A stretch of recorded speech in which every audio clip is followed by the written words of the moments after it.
This is a look at my gridding and wash techniques. Start off with a photo reference.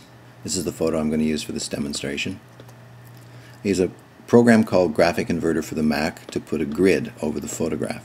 This grid will actually be on the photo when it's printed. Then on a black canvas, using a white watercolor pencil, I put a grid. It's exactly the same as what's on the photograph, and then using this grid as a map reference, I'm able to draw the image straight onto the canvas. That way I can retain the shapes and the locations so that all of the reference is in the right place. Then when I first start to paint, I paint all over the entire canvas without any real focus on any particular part. You'll see how loosely the paint is put in, and yet I still retain the shapes and try to retain some similarity of the tones and the lights and darks as they develop across the painting. This is basically making a color sketch.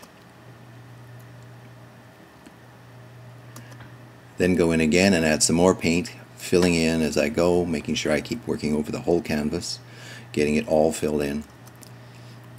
You'll see that it's even some of the places that were rougher before are also a little bit more resolved. But never focusing too long on one place, always working the whole canvas at once. Now if you look over here in this location, you can see that the next round I got back in, found places where I needed more highlights, that I didn't have the highlights up high enough, and I painted them in higher. You'll also see that there is more resolution within some of the other parts. To do this, you have to paint the wet acrylic paint over the dry. So you lightly brush the edges, that way you get the blendings. Some areas needed some more approach, even like bringing some of the colors up, if you'll notice, in these two spots. So this is, as you work it, you start to move it toward what it's supposed to look like. Again, keeping the photo reference close, because this is the essence of the visual image that we're working on.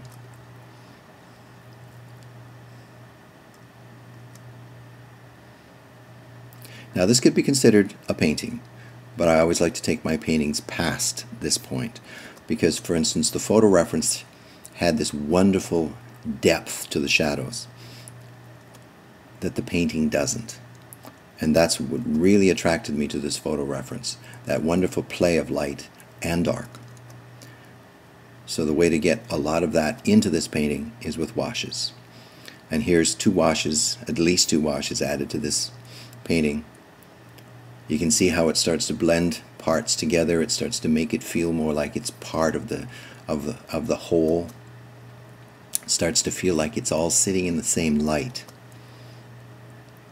These are washes of blues. That's the phthalo blue and the cadmium red dark. Now I also wanted this to be a little warmer. Photo reference showed that it was warmer, so I did some more washes. These are washes of yellow and light red, mostly into those darker shadow areas.